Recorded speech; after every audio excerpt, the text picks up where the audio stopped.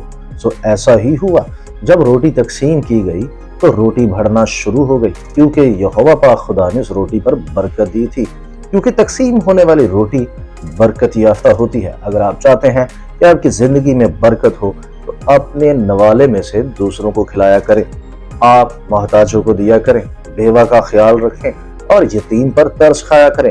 یہ بائبل مقدس کا حکم ہے، اور جو کوئی اس حکم کو نہیں مانتا اصل میں اس نے روٹی کے پیغام کو رد کر دیا۔ وہی روٹی جو اس کے گھر میں ہوتی ہے وہ اسے مجرم ٹھہرائے گی، اور ایک دن ایسا آئے گا کہ اسے کنگال کر دے گی۔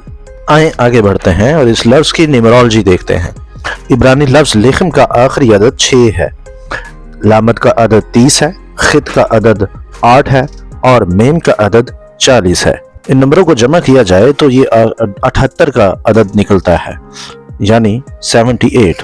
اور اگر 78 کو نمبروں میں جمع کیا جائے تو یہ 15 نکلتا ہے، اور 15 کو نمبروں میں جمع کیا جائے تو اس کا آخری عدد 6 نکلتا ہے۔ یہوہ خدا نے روٹی لفظ میں سے نیمرولوجی کے ذریعے ہمیں یہ سکھایا ہے کہ روٹی کے لیے کاروبار صرف 6 دن کیا جائے اور 7ویں دن آرام کیا جائے۔ اس لیے سبت کے دن بنی اسرائیل کو بیابان میں من نہیں ملتا تھا، آسمان سے من صرف 6 دن آتا تھا۔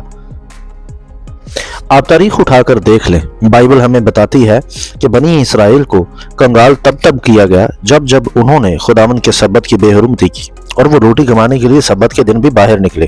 آپ دیکھ لیں کہ انہوں نے سالی سبتوں کو رد کیا اور 70 سبت انہوں نے نہیں منائے، اور زمین کو انہوں نے آرام نہیں دیا جس زمین سے روٹی پیدا ہوتی تھی۔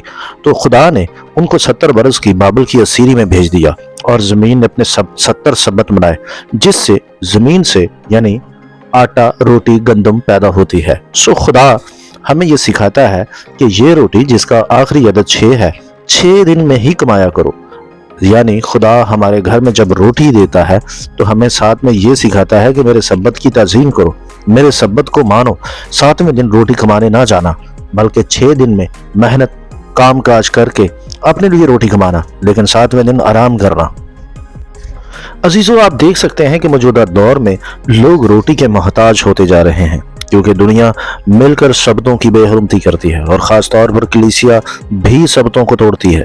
اس لیے کلیسیا میں بھی لوگ روٹی کے ٹکڑے سے محتاج ہو رہے ہیں، کیونکہ ہمیں روٹی اپنی نیمرولوجی کے ذریعے سے یہ سکھاتی ہے کہ مجھے 6 دن میں کماؤ، 7ویں دن آرام کیا کرو۔ اگر کلیسیا 7ویں دن میں آرام کرے تو میں دعوے سے کہتا ہوں کہ کلیسیا کبھی بھوکی نہیں مر سکتی۔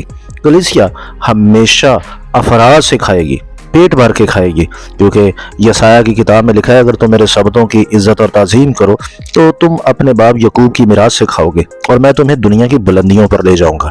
عزیزو، خدا کے کلام میں یہ لکھا ہے 6 دن میں کام کاج کیا کرو، 7ویں دن آرام کیا کرو، سبت کی تعظیم کیا کرو۔ اس سے کیا ہوگا؟ اس سے ہم یعقوب کی میراث سے روٹی کھائیں گے۔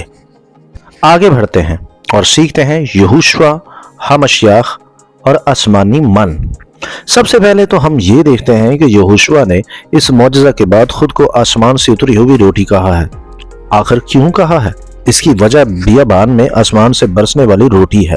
یہوشوا نے صاف کہا کہ یہ روٹی موسیٰ نے نہیں دی، بلکہ یہ روٹی آسمان سے یہوہ پاک خدا نے دی ہے۔ اس کے لیے دیکھیں یوحنا کی انجیل 6 باب آیت نمبر 32۔ یہاں لکھا ہے یسوع نے ان سے کہا، میں تم سے سچ کہتا ہوں کہ موسیٰ نے تو وہ روٹی آسمان سے تمہیں نہ دی، لیکن میرا باپ تمہیں آسمان سے حقیقی روٹی دیتا ہے، کیونکہ خدا کی روٹی وہ ہے جو آسمان سے اتر کر دنیا کو زندگی بخشتی ہے۔ بیابان میں جو روٹی بنی اسرائیل نے کھائی اس کو تورا میں 3 ناموں سے پکارا گیا ہے۔ اس کے لیے دیکھیں خروج 16 باب آیت نمبر 4۔ اس حوالے میں من کو روٹی کہا گیا ہے، لیکن گنتی 11 باب آیت نمبر 8 میں اس روٹی کو تیل کا نام دیا گیا ہے، اور اس کے علاوہ خروج 16 باب کی آیت نمبر 31 میں اس روٹی کو شہد کا نام دیا گیا ہے۔ آخر اس کو یہ 3 ناموں سے کیوں پکارا گیا؟ آئیں اس کا جواب تلاش کرتے ہیں کہ آخر اس روٹی کو 3 ناموں سے کیوں پکارا گیا۔ جب ہم بابلی تالمود کا مطالعہ کرتے ہیں تو بک آف یوما الف 75 آیت نمبر 5 میں لکھا ہے کہ جوانوں کے لیے یہ روٹی کی طرح تھا، اور بوڑھوں کے لیے وہ تیل کی طرح تھا، اور بچوں کے لیے یہ شہد کی طرح تھا، بلکہ یہ ہر ایک کے لیے موزوں تھا۔ یہ روٹی معجزانہ طور پر ہر عمر کے لوگوں کے لیے جسامت کے مطابق فائدہ مند تھی۔ اکثر ہم دیکھتے ہیں کہ بچوں کی خوراک اور جوانوں کی خوراک میں فرق ہوتا ہے، لیکن یہ روٹی معجزانہ طور سے سب کے لیے موزوں تھی، اور 40 سال تک بنی اسرائیل کے بچے، جوان اور بزرگ سب یہ من کھاتے رہے۔ عزیزو، بالکل اسی طرح یہوشوا ہمشیاخ ایسی روٹی ہے جس کا مزہ شہد کی طرح ہے۔ اس کے لیے غزل و غزلات 5 باب کی آیت نمبر 16 دیکھیں۔ لکھا ہے، اس کا منہ بس شرین ہے، ہاں وہ سراپا عشق انگیز ہے۔ اے یروشلم کی بیٹیوں، یہ ہے میرا محبوب، یہ ہے میرا پیارا۔ آمین۔ یہوشوا زندگی کی روٹی ہے۔ اس کے لیے دیکھیں یوحنا 6 باب آیت نمبر 48۔ زندگی کی روٹی میں ہوں۔ اس حوالے میں یہوشوا ہمشیاخ نے فرمایا، یہوشوا ایسی روٹی ہے جس کو گیہوں کی طرح دکھوں کی چکی میں ڈالا گیا اور ہم سب کے لیے تیل کا سا ذائقہ بنا ہے، کیونکہ تورا میں لکھا ہے۔ اس کے لیے دیکھیں گنتی 11 باب آیت نمبر 8۔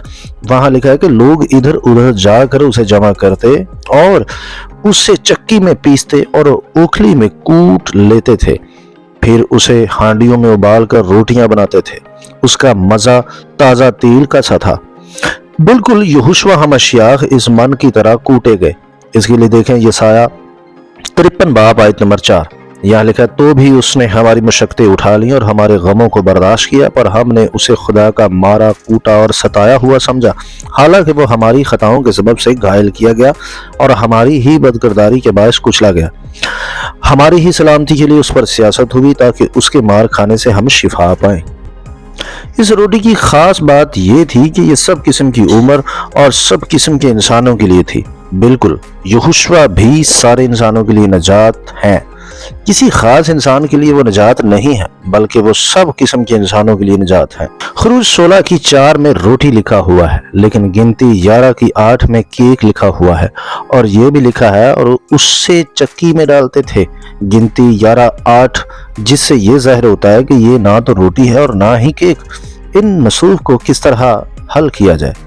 نیک لوگوں کے لیے یہ من پکی ہوئی روٹی کی طرح گر پڑا، عام لوگوں کے لیے یہ کیک کی طرح گر پڑا، اور شریروں کے لیے یہ غیر عمل شدہ شکل میں آیا ہے، اور اس کے نتیجے میں وہ اسے ایک چکی میں ڈالتے تھے۔